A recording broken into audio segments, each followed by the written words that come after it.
Hi, everyone. I've got another fun bonus episode for you today. It is all about setting up a great home solo style. Solo, the single person's guide to living a remarkable life, is a podcast hosted by my friend and colleague, Dr. Peter McGraw.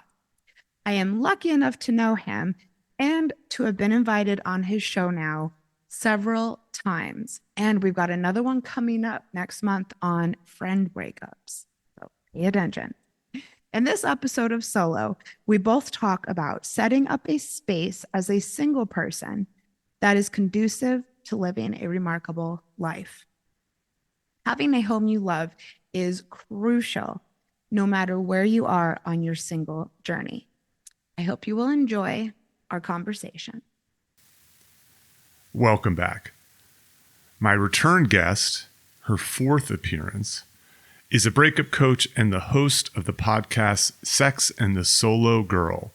She's passionate about helping people from all backgrounds to beat their breakups, overcome loneliness, and make the end of a relationship the start of a powerful new beginning.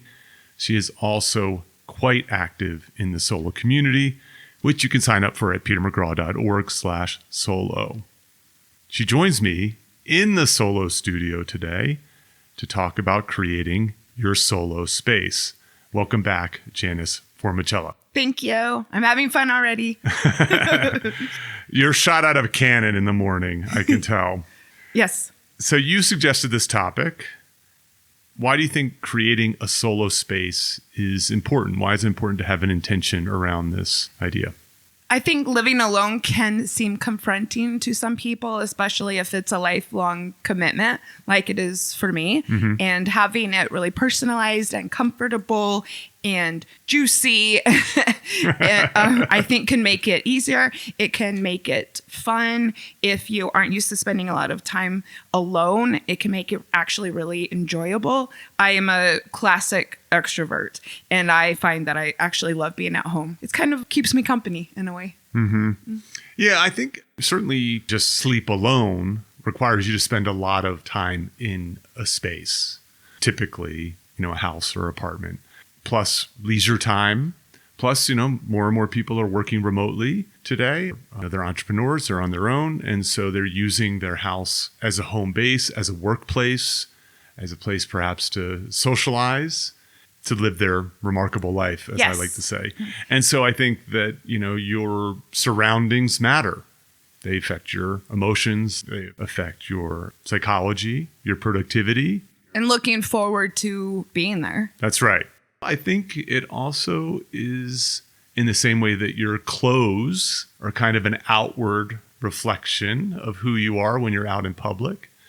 I think your solo space can be a reflection. Interesting, because I'm really into both things. Right. I always say my clothes are kind of my hobby. And yes, so is decorating. And I think it can be really fun and useful to show people what you're about. Mm-hmm.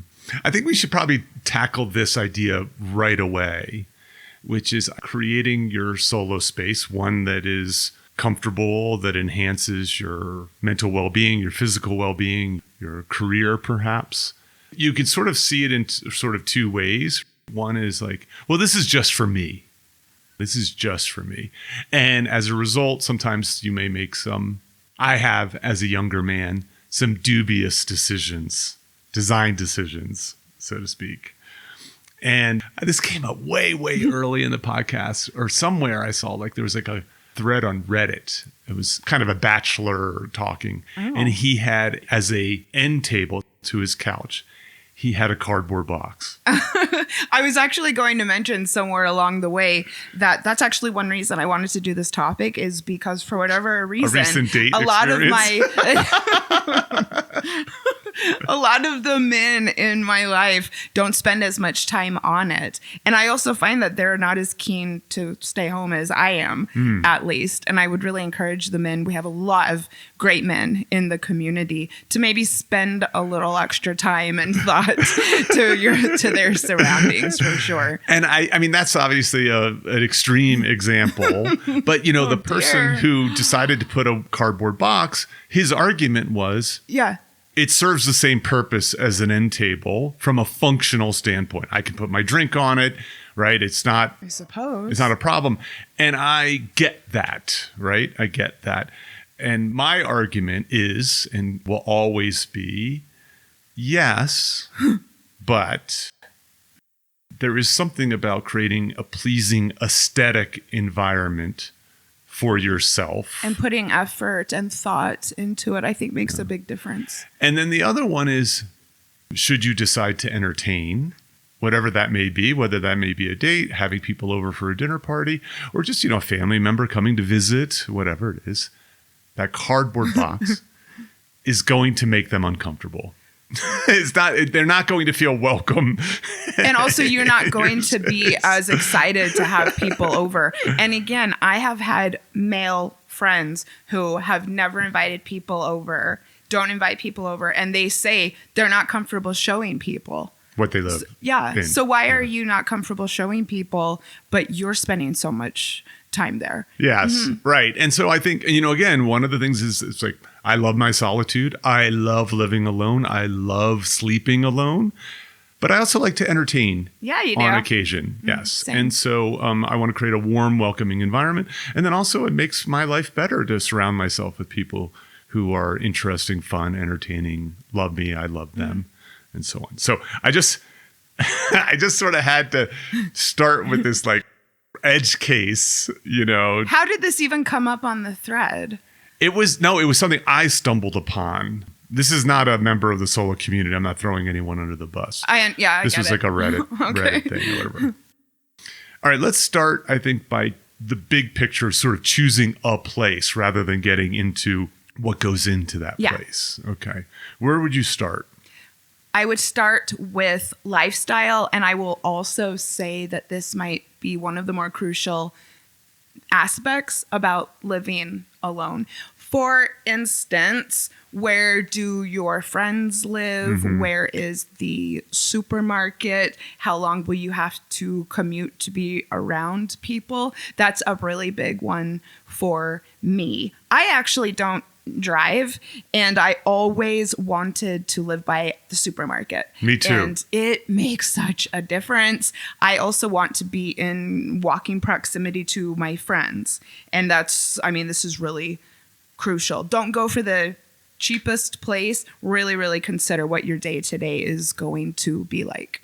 Yeah, I think that is certainly the case. So what is your lifestyle? One of the things, of course, is like in America, car culture dominates. And so that's often a default. And so I think that suburban living can be really isolating for couples. I think it can especially be so for singles, at least certain singles who are more social, who want to walk. I'm trying to be on my feet walking as soon as possible, and I'm walking to a cafe. And so I want to have 5+. I joke I'm non-monogamous with my coffee shops. Okay. So I'm not going to the same one every day. I'm moving around. Interesting. And they're all within walking distance. Yeah, okay. I mean, within, by the way, I'm okay with walking 30 minutes. I always say if it's under 45 minutes, I will walk almost anywhere. Yeah. Not when we're having this Arctic thingy here in Denver right now. At the moment, yes. But even then, I'm willing to do it. It's, what's the saying? There's no such thing as bad weather, just bad clothes. Okay. Being from Arizona, I still am not used to it. But yes, considering I have friends who, for instance, will stay home because it's just too much of a trek to get into the city. Yes. And it makes me kind of sad. Right. Mm-hmm. So I think that consideration of lifestyle. So Zachary in the solo community wrote, location is big. Being close to your people or key activities is important. When someone needs me urgently, it's nice when the drive is short. Yeah, the other day I got locked out of my apartment and I was able to call my best friend. She was there at the pub to meet me within 10 minutes. And I felt very moved that I had, somebody who could come to my rescue so quickly. Yeah. So I think your sort of activity level, how social you are, where you work, how you work, trying to figure out how to do this. And unfortunately, Housing is a major expense for solos, more so than for That's for right. couples. 30% more, I believe. And so you often, there's a saying in real estate, location, location, location. And so you might have to pay a bit of a premium for your lifestyle. And if you can make that happen, that's great. Okay, let's talk next about